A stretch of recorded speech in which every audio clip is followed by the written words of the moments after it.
Oi, gente, tudo bem? Gustavo Felizardo aqui. Vou gravar mais um vídeo para o grupo da Oficina Temática e para quem mais quiser, né, partilhar um pouquinho com a gente essa tentativa de diálogo em tempos de pandemia, falar um pouquinho sobre filosofia para o dia a dia, né, que é o nosso foco na Oficina Temática. Hoje eu vou falar de um tema que perpassa as nossas sociedades desde quando a gente se entende enquanto sociedade ou antes disso. Antes da gente entender o que é uma sociedade, eu acho que a gente já tinha os mitos, né? O que são mitos? É uma palavra que no Brasil tem tomado uma outra perspectiva, né? Mas eu quero tentar trazer aqui um pouquinho por que dos mitos. Por que nós temos mitos, né? E a gente às vezes confunde mito, lenda, mentira, verdade. O mito é mentira, o mito é verdade. Trouxe um amigo para falar com a gente. Então hoje eu trouxe o Fernando Pessoa. É, Alguém já ia dizer, com certeza ele trouxe Cecília Meirelles. Mas trouxe Fernando Pessoa por causa de Cecília Meirelles. Cecília Meirelles foi em uma viagem a Portugal e chegando lá, ela mandou uma carta, né? Não mandou um WhatsApp, mas mandou uma carta, um recado para o Fernando Pessoa, dizendo que era fã, que era poeta brasileira, que gostaria de encontrar com ele, etc. Cecília Meirelles já tinha um nome conhecido em Portugal, né? Tanto é que foi Portugal que fez com que Cecília fosse conhecida em muitos lugares, principalmente nas colônias, que foram colônias portuguesas. E o Fernando Pessoa confirmou que ia encontrar com ela no restaurante, marcaram o horário, a data, ótimo. Chegou no dia, Cecília foi ao restaurante, ficou esperando o Fernando, e o Fernando foi ao hotel da Cecília, deixou essa obra, que chama Mensagem, não nessa edição, mas deixou uma obra, essa obra para Cecília, com o seguinte recado. Querida Cecília, gostaria muito de te encontrar, mas li o meu horóscopo hoje de manhã e ele me aconselhou a não me encontrar com ninguém que eu nunca tinha visto. Enfim, ou me aconselhou a não sair de casa, algum aconselhamento assim, não lembro na íntegra. Mas, então é uma obra que eu tinha vontade de ler, né? Porque é uma obra que eu tenho certeza que a Cecília leu, porque é uma obra pequena e foi um presente diretamente do Fernando Pessoa. E eu trouxe um texto aqui. Esse livro, o Fernando Pessoa, ele vai falar um pouquinho sobre como se ele trouxesse alguns elementos e a gente precisasse decodificar esses elementos. Ele até no início do livro, ele faz um caminho, ele propõe um caminho de 5 passos para a gente poder decodificar esses elementos. Ele vai trabalhar as grandes navegações, né, as conquistas de Portugal, a religiosidade, etc. E é muito interessante que ele vai da glória de Portugal ao fracasso, né? A Portugal glorioso por ter conquistado muitos países, mas também o vazio de que essa conquista, na verdade, nunca existiu. Os povos são os povos por si mesmos. Aí alguém vai me dizer, claro que existiu, né? Você está doido de falar que não existiu? Claro que existiu. Mas eu estou querendo dizer, num contexto mais amplo, né? A gente nunca domina um povo de fato. É claro que os nossos índios sofreram muito, a gente sabe quase nada de história ameríndia. A gente já começa a nossa história estudando o descobrimento do Brasil, né? Mas e antes disso?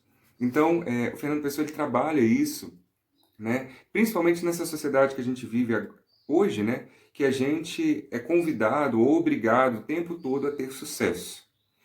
Isso para mim é um problemão, porque talvez seja até resquício das grandes navegações, né? Essa coisa de ser grande, conquistar muita coisa, dar conta de muita coisa, ser muita coisa. E o Fernando Pessoa, no enredo do livro, principalmente criticando Dom João, etc., vai dizer algumas coisas tipo, tentou-se conquistar tantas coisas, foi tanta coisa e no fim não foi nada. Né? Estou parafraseando, né, um pouco com as minhas palavras, mas eu vou usar um pequeno poema chamado Primeiro, Ulisses, que fala sobre mito. O mito é o nada que é tudo. O mesmo sol que abre os céus é mito brilhante e mudo. O corpo morto de Deus, vivo e desnudo. Este que aqui aportou foi por não ser existindo. Sem existir nos bastou. Por não ter vindo, foi vindo e nos criou. Assim, a lenda se escorre a entrar na realidade, e a fecundá-la decorre, embaixo, a vida, metade de nada morre. Eu vou focar numa partezinha, porque realmente esse poema é difícil. Outro dia eu mandei para um amigo um outro poema desse livro. Falei assim, esse poema é para te ajudar, etc. Ele falou, amigo, eu achei muito chique você ter me mandado esse poema, mas eu não entendi. Então vamos tentar entender uma partezinha aqui. Assim, a lenda se escorre a entrar na realidade e a fecundá-la decorre. A lenda, né, ele vai trabalhar aqui o mito como se fosse lenda. Eu não vou entrar nessa questão de que o que é mito, o que é lenda, etc. Mas eu quero entrar na questão principal. Somos seres buscadores. De onde viemos? Eu tenho trabalhado muito na oficina temática o quem somos. Quem sou eu? Quem que sou eu nessa realidade que eu vivo? Quem sou eu? Autoconhecimento, autoconhecimento para a felicidade. Mas, para além disso, nós estamos nos questionando muito enquanto sociedade, e aí penso nos ritmos das sociedades, das tribos africanas, tribos indígenas, tem vários mitos da Europa nórdica, né, que vão tentar explicar de onde viemos. A nossa explicação contemporânea, principalmente na sociedade ocidental, vem do cristianismo, né, na sua grande maioria. As pessoas dizem, olha, viemos de Deus, para Deus voltaremos, e é isso aí, está estabelecido. Está na palavra e ponto, acabou. Eu não estou contrapondo isso, mas na próxima conversa eu vou falar um pouquinho dos filósofos da natureza, os primeiros filósofos ali, os pré-socráticos. E eles buscavam questionar isso, tipo, por que que a gente tem algumas histórias que são dadas e é isso e pronto, acabou. O Fernando Pessoa ele usa o sol como mito. O sol é algo que está aí, que a gente sabe algumas coisas sobre, né? Hoje em dia a gente tem muitas pesquisas, etc., mas que ninguém nunca foi, ninguém nunca tocou. A gente sente, né? E a gente estuda ou a gente ouviu falar, mas a gente nunca tocou nele. E ele fala desse sol esse mito que é nada e que ao mesmo tempo é tudo, né? Essa necessidade que nós temos do sol sem nunca tê-lo tocado, a gente toca os raios solares. Ele compara o mito com isso, né? Algo que a gente não sabe de fato como é, mas que nos ajuda na vivência do dia a dia. A gente necessita de alguns mitos.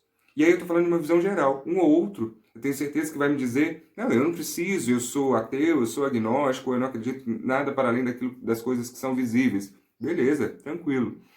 Só que, historicamente, muitas sociedades, vou pegar o exemplo, a gente já conhece os mitos cristãos, né? E aí quando eu falo mito, eu não estou dizendo que é mentira ou que é verdade, mas que é uma explicação do de onde viemos, por que nós estamos aqui desse modo. Né? Por exemplo, Adão e Eva, a própria Arca de Noé, ou a história abraânica, né? Enfim.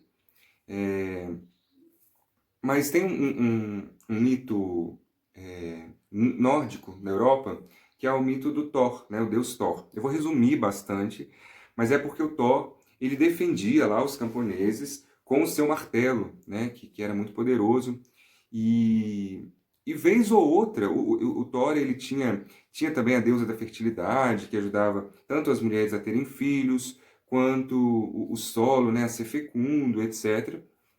Vez ou outra, não chovia, e é porque então tinha um problema entre os. Qual era a explicação? Olha, os camponeses reuniam e pensavam: olha, o problema é que roubaram o martelo do Thor, então ele não está conseguindo defender a gente, e para devolverem o martelo, só se ele entregasse a deusa da fertilidade, por isso que o terreno não está sendo fértil, e aí o Thor teve que vestir de noiva para ir lá buscar, como se fosse a deusa da fertilidade, foi lá e buscou o martelo, então tem uma festa em que se vestem de noiva, e complexo um pouco para a gente, né? Eu também não expliquei muito bem direito, mas para dizer que para eles, olha, parou de chover, então aconteceu alguma coisa lá entre os deuses, etc. Nós vemos muitas vezes algumas realidades assim, né, na nossa vivência. E aí eu estou dizendo de algumas simpatias, algumas superstições, que eu não estou dizendo que são mentira ou que são verdades, mas que tentam explicar a nossa realidade, né? e nós nos deparamos com isso, e às vezes a gente depara com alguns mitos muito tristes, né? Alguns mitos que tentam explicar o quanto que nós somos preconceituosos. Esses deuses da natureza, esses filósofos da natureza, esses pré-socráticos, eles falavam que um grande problema dos mitos, principalmente os mitos gregos, né? E aí a gente vai falar da mitologia grega, Zeus, Ares, Afrodite, esses deuses que são um pouco conhecidos por nós por conta da história do Hércules e tal, esses filósofos iam criticar isso, dizendo: o problema desses mitos é que vocês transformaram os deuses em humanos demais, com muitos sentimentos, com raiva, com rancor, com a mesquinhez que o ser humano é. Isso nos faz pensar bastante, né? Quantas vezes os nossos mitos, ou as nossas tentativas de explicar as questões da nossa realidade, fazem com que a gente transforme o ator do nosso mito, ou muitas vezes Deus, em um ser humano, né? Ou infantilizá-lo, ou dizer que isso está acontecendo porque ele está com raiva da gente, que ele ficou chateado de alguma coisa. Isso são sentimentos humanos. Se Deus é Deus, ele não tem, né, essa mesquinhez humana que temos. Isso é humano. O humano que... E aí eu estou dizendo um pouco da perspectiva cristã, né? O humano que é tomado pelo pecado, Deus não. Tem até alguma passagem bíblica que diz que Jesus Cristo era em tudo semelhante a nós, menos no pecado. Se essas coisas negativas todas são pecado, o ciúme, a raiva, etc., por mais que Jesus demonstrou raiva, mas é um outro contexto, se essas coisas são de fato humanas, elas não pertencem a Deus. Deus é Deus. E aí eu estou falando dos nossos mitos, das nossas explicações. Quantas vezes utilizamos os nossos mitos para estabelecer que a sociedade tem que agir conforme a gente acha que a sociedade precisa agir, como já estabelecemos, sem respeitar as diferenças, sem respeitar a diversidade das pessoas, ou sem respeitar a própria natureza. Algumas coisas acontecem porque a natureza, né, no seu movimento, na sua musicalidade natural, fez com que aquela coisa aconteça. Ou, às vezes, a gente busca explicar com um mito uma ação que é nossa, ou uma irresponsabilidade nossa. Nós sabemos da grande irresponsabilidade ambiental que vivemos nesse momento, e nisso inclui, né, toda a extinção dos bichos, da fauna e da flora. E a gente às vezes tenta explicar, mas Deus nos criou foi para dominar isso aqui mesmo, né? Tudo está a serviço de nós. Então eu queria, né, propor nessa conversa que a gente pensasse um pouco, né? A lenda, ela escorre e entra na realidade. E a fecundá-la, né? Então a gente vai dizendo essas coisas e essas coisas entram na realidade, segundo Fernando Pessoa. E ali aquilo fecunda, aquilo se frutifica. E de tanta gente dizer que foi Deus que decidiu e pronto, e desse modo, às vezes a gente vai criando barreiras para ações que nós mesmos podíamos fazer diferente. A gente às vezes cria formas de explicar a humanidade colocando Deus no meio. Os mitos, sem dúvida, podem nos ajudar, né? Nos confortar. É muito bom a gente saber de onde a gente veio. Quantas pessoas às vezes vão dizer assim, eu vim de origem muito humilde, por isso que hoje em dia eu valorizo tal coisa, etc. Então, a minha origem é essa e por isso eu sou tal pessoa, né?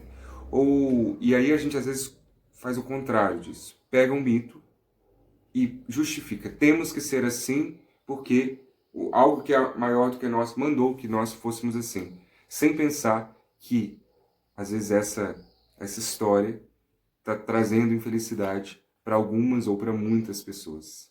Se a gente conseguir trazer dos mitos um lado positivo, uma explicação de onde viemos, um conforto, ótimo. Mas sem trazer um peso para os outros, sem fazer com que essas histórias, como Fernando Pessoa disse, que entram na nossa realidade fecunda e se tornam praticamente uma verdade, possam se tornar um jugo para um outro alguém. Tá bem? Muito obrigado e até o próximo encontro para a gente poder falar sobre os filósofos da natureza, os pré-socráticos.